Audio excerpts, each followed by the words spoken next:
Yeah, so my name's Greg. I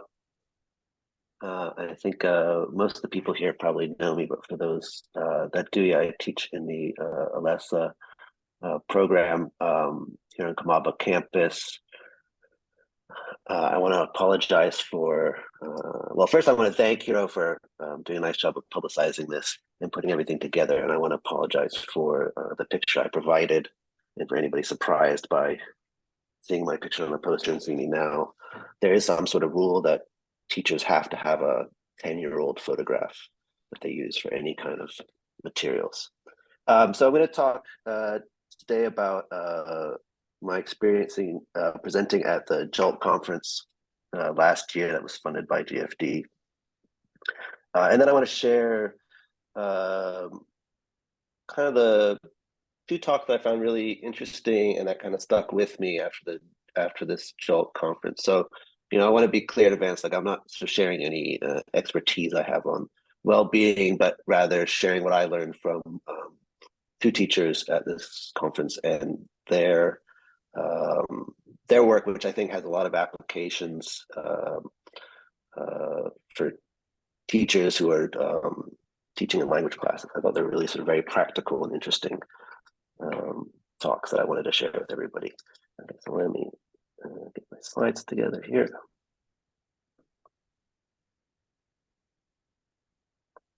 Okay, so I'll talk briefly about the JALT conference, and then I'll talk about the presentation I gave with two of my colleagues, and then I want to share these findings from these two really fascinating presentations that I attended at JALT, and then some very brief conclusions.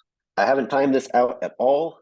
I apologize if this is very short, and so if it is very short, I welcome your questions and comments. For those of you that don't know, the JALT stands for the Japan Association of Language Teachers. They have an annual conference. So this one was in Tsukuba last November, and the theme was growth mindset and language education. And there was quite a few talks that were based around psychology and positive psychology in general, although, you know, it wasn't like the main thing about this conference. It was my first time attending, and I really wanted, it was really thanks to my colleague Sasha and Anna. Sasha's here today. Like I hadn't ever attended a language teachers sort of conference. It was my first time, and it was also my first time in a couple of years presenting at an academic conference. So I was really happy to kind of have some really supportive colleagues sort of pushing me to do this, because it ended up being really, really fun and really interesting to do. So our talk was titled "A Corpus-Informed Teaching Resource for Academic Writing." And this is part of an ongoing research project that I'm involved with Alexander Terashima, or Sasha, and Anna, both of whom have teaching in the ALES program. And, you know, our research is using student writing that we have in our sort of database or our corpus, and trying to develop not only new teaching materials, but also some new teaching approaches for the ALES program, which is a compulsory program for first-year students at Todai, where they have to learn the sort of genre of science communication, science writing. And we've sort of settled on this sort of genre-based framework for doing research into the student writing, as well as towards developing materials, which Anna and Sasha tested out earlier this semester in our classes. And so our talk was a little bit about sort of the background of our research program and the sort of changes it went through from our submitting our abstract in February to presenting in November, which is really, I think, interesting in itself, you know, as well as then like sharing some of our initial materials and findings. And so it was really, you can see there's a sort of group of fascinated people with really, but there was quite a lot of people actually for an academic conference, I thought. And there was about 30 people or so overall, once I counted. And we got some nice questions. Here's a more up-to-date picture with myself and Sasha and Anna. And as you can see, they are both able to wear their badges correctly, and myself cannot get untangled from it. It was too complicated for me. So our talk I think, went really well, and we had some really nice questions and feedback and comments from people afterwards. And there's quite a few other talks. There's 2 or 3 other talks that were also looking at sort of genre-based approaches to teaching writing and teaching writing to second language learners. And so that alone was, I think, really worthwhile for us to see how other teachers in Japan were utilizing similar but different approaches to using this sort of genre-based framework for teaching writing. They were all teaching for second language learners in sort of more general English language courses, or courses geared towards students taking the TOEIC exams, or students in the humanities and social sciences. So, I think I think our research was, I think really unique, for especially in terms of this. We're targeting science writing and students studying the sciences. I think it was really useful to meet other teachers and see the kind of approaches they're taking towards conducting classroom-based research in this kind of area. So, I mean, that alone was worth it. But what I wanted to kind of, when I was asked to share what I'd sort of taken away from the conference, I mean, I attended a number of talks and workshops that I think were really sort of useful, but 2 really stuck with me. They were both about well-being in a general sense in the classroom, and positive psychology in some respects. And they both kind of, I think, were good examples of the different kinds of talks you can find at JALT. So if anybody hasn't attended JALT before, like me, I think it's like, if you're doing language teaching in any capacity, I think it was really, useful conference. On the one hand, you have some presentations that were based around kind of sharing teachers developing different classroom practices or activities, and then also people who were sharing original research, either classroom-based research or research somehow based around studying student activity or teachers that had some sort of teaching application.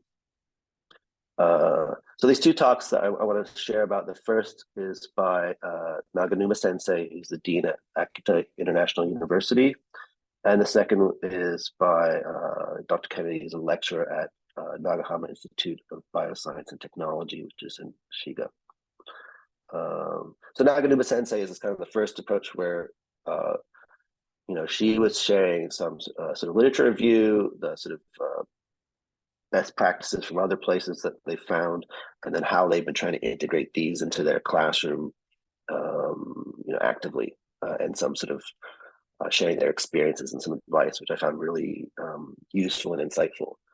And then Kennedy Sensei was sharing really kind of fascinating research that was sort of interdisciplinary, that she's been doing with people from the engineering side of things, into and doing some research in the classroom, but that has teaching applications. So there's kind of 2 different styles of talks that you would find in this sort of conference.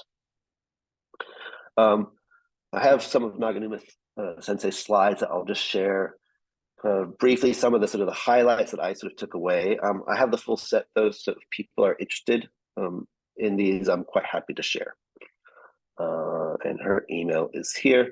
She's very nice, and I think I maybe put in a slide later, but I think she'd be really interesting speaker. If people are thinking about bringing outside speakers through the GFD to Todai, she has a long experience as a language teacher, as well as now she's a dean at Akita International University, and she's trying to utilize insights from positive psychology into her sort of everyday language teaching. And what I thought was really interesting about this and that have applications for us is that AIU, the Akita International University, the first year is kind of like a residence sort of university where students have to live on campus, which I think presents some, as Naganuma Sensei said, it presented some interesting challenges for them of students living away from home for the first time. And, we often have the same thing here. And for myself and my colleagues, we're often teaching first-year students who often have this sort of transition to a new school, to a new educational environment, to a new city, living alone for the first time, and it does cause a lot of challenges for young people. And so I think, as I mentioned before, so she shared some of her sort of research into this overall literature of positive psychology and well-being, and introduced, I think, some useful references that I've been reading up on about sort of positive education, it's called, which kind of brings together some of this research into an educational setting. And then she shared her experiences of trying to implement and integrate these principles into her classroom, as well as some activities which are sort of informed by these approaches that she utilizes in a sort of her typical language classroom. And I'll share a couple of these here. So she defined this sort of well-being education and positive education. She sort of looked at them sort of under the same umbrella, essentially. So you might find them referred to in different ways in the literature. But, I think overall they're sort of looking at research and classroom interventions that teachers can do that would help promote and support and improve in a positive way, impact student well-being, and also help them achieve, their academic goals. So this is, I think, I really liked what she shared about this and some of the other slides, which I'm not sharing now. For people who know about positive psychology, it's probably nothing really new, but I think it's really, really well done and very practical. So one thing, there's a couple of things I liked that she shared that I've been thinking about how to incorporate into my writing class or my speaking class. And Naganuma Sensei shared a couple of these sort of little sort of warm-up chat sort of topics that she had taken from this book by Sonia Lubomirsky, which is kind of a roundup of positive psychology kind of research book. And so Naganuma Sensei has been doing this for the beginning of her classes, and at least according to her, that from student evaluation comments, she's found that students respond very sort of positively to this kind of approach. And it seems to be quite enjoyable. And it made me think about the kinds of sort of speaking activities I sometimes do in my writing classes and how I might adjust them.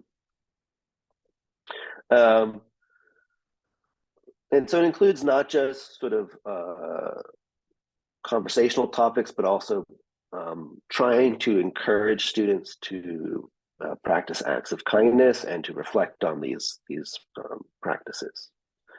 Right. So thinking about something that an act of kindness that someone has done for you recently, or that you've done for someone recently, or something that you would like to do for someone this week, for whom and for why. And these are things that Naganuma Sensei said that she kind of repeated throughout the semester to kind of encourage this kind of thinking, especially, I'll probably repeat this, but especially, in the language classroom where students and teachers often focus on, gaps or deficits or, things that people don't do well.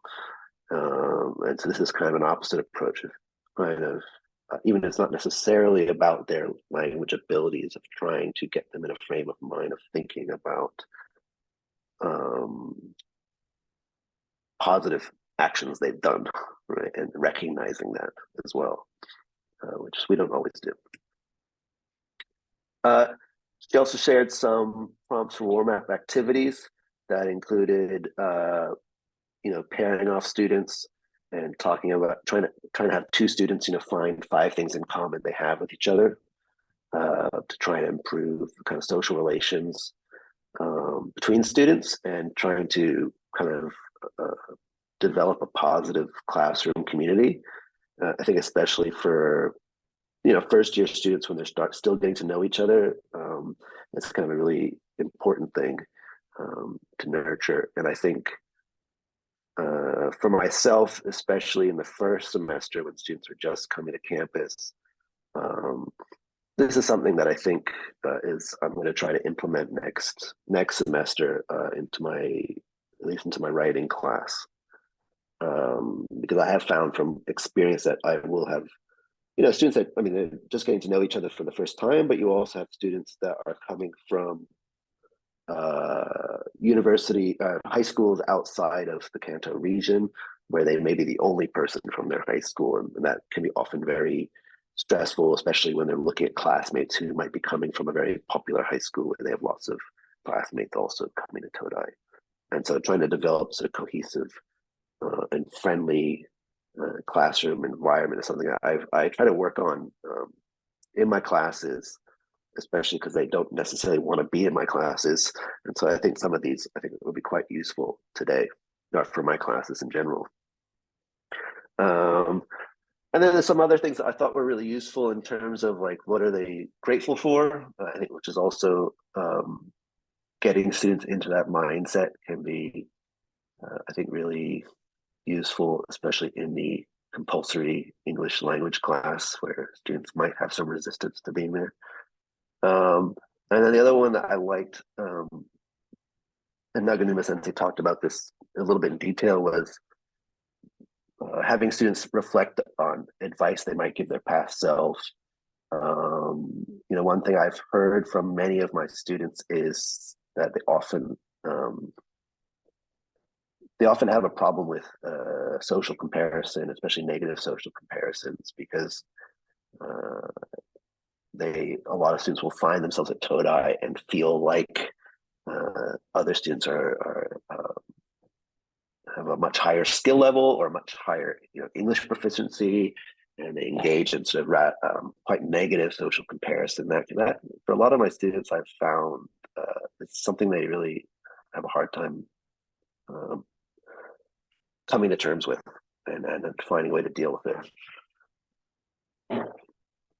So I liked Naganuma Sensei's talk. Like, again, if you were familiar with positive psychology in general, it probably wasn't super groundbreaking, but I really appreciated the way, I think she did a really excellent job of kind of bringing everything together, and also how it's been incorporated into education research with positive education.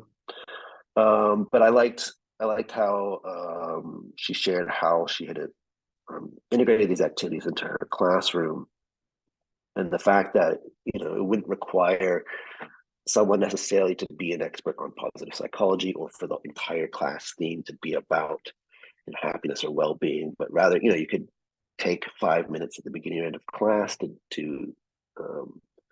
do these sort of activities. And it also made me think about the kinds of speaking activities I have my students engage in sometimes, and different ways I can do that might have sort of positive knock-on effects. So I think this gave me a lot of things to think about in terms of supporting my students, creating a more positive classroom environment, and encouraging them to think in more sort of positive and supportive ways to themselves and to each other. And I think, and as I mentioned before, I think Naganuma Sensei would be a really interesting person to bring to Todai, just because I think even though there are different kinds of universities, I think the experiences of especially first-year students is probably rather similar. The second talk that I wanted to share is by Olivia Kennedy. She's been an English teacher for quite a long time in Japan, I think like 20 years or something. And she's doing a PhD at the Nagahama Institute of Bioscience and Technology. And she has sort of interesting background as an English teacher. And especially, I think her prior research was about student-teacher interactions and how to improve them. But she had found herself in a lab with people engaged in engineering and robotics research.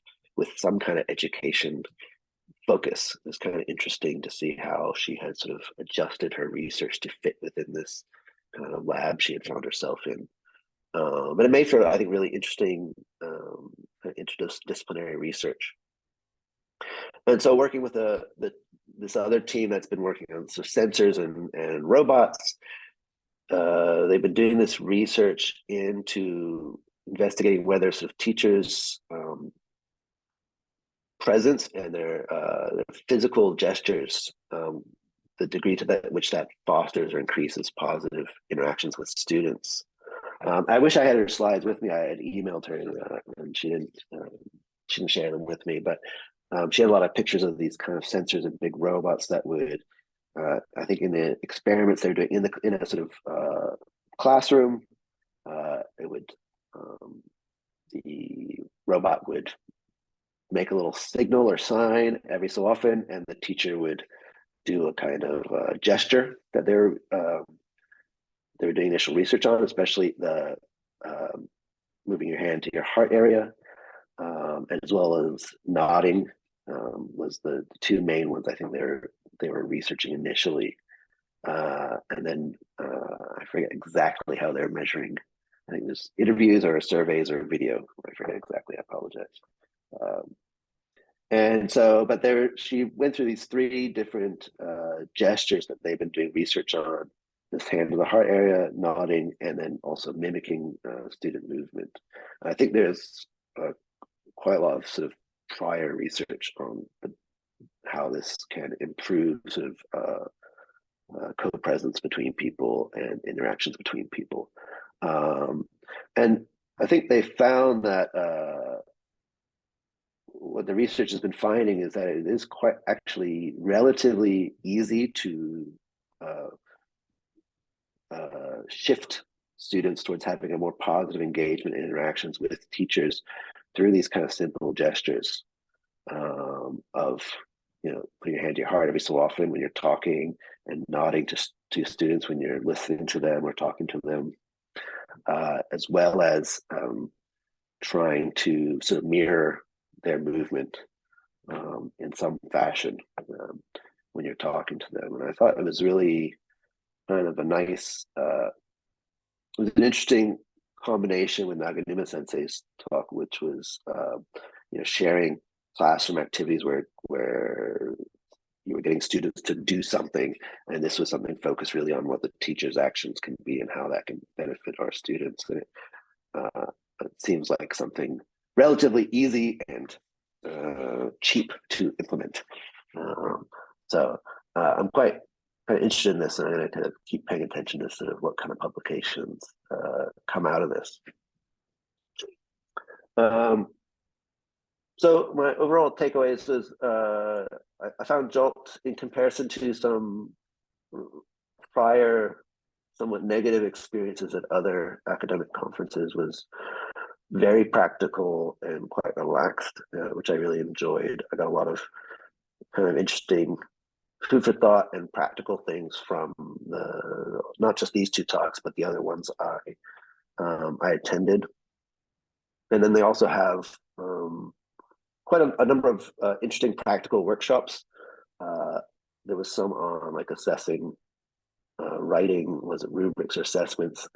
There's one I attended on just publishing with JALT, where it was quite practical. The editors from different journals were talking about sort of the behind the scenes process and the time frames, and it's quite useful to get that kind of very hands-on practical experience. In terms of our involvement in it, as my colleagues Sash and Anna, I think, at least for me, I found it was like a really useful kind of energy we got from it afterwards. It was quite, I think, good positive reinforcement. At least sometimes the research process kind of has ups and downs, or going backwards or slightly or forwards in different ways that you don't expect, and it can be good to get some sort of external positive reinforcement. It also gave us some ideas for kind of further directions and meeting other people who are doing somewhat similar approaches, but also like other teachers doing other research, but how they approach methods and doing things in their classes. And it was good. It was really useful. And then I think as these two talks, I hope I share with you, they gave me some really, I think, interesting and very practical ideas for classroom activities and teaching, and I think, professional development in general in terms of, my colleagues, I think not just supporting our student well-being, but maybe creating, fostering a more positive work environment, and thinking about ways where we can sort of fully or concretely integrate findings from positive psychology into the second language classroom. I thanked Kira at the beginning, but I want to thank Kira at the end of this talk as well. And for everybody else who works at GFD, the application process for getting money was extremely efficient and clear.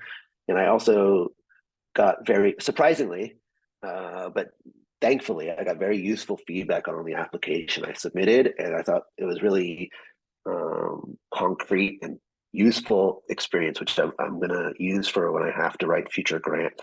So I really appreciated that feedback I received, which is quite rare. So if any of you have not attended JALT or have not used the GFD for getting money to attend workshops, I highly recommend it. It was surprisingly pain-free compared to some other experiences with dealing with Todai bureaucracy. So thanks again, Hiro, and the other GFD staff. And that is all I have for now. Thank you.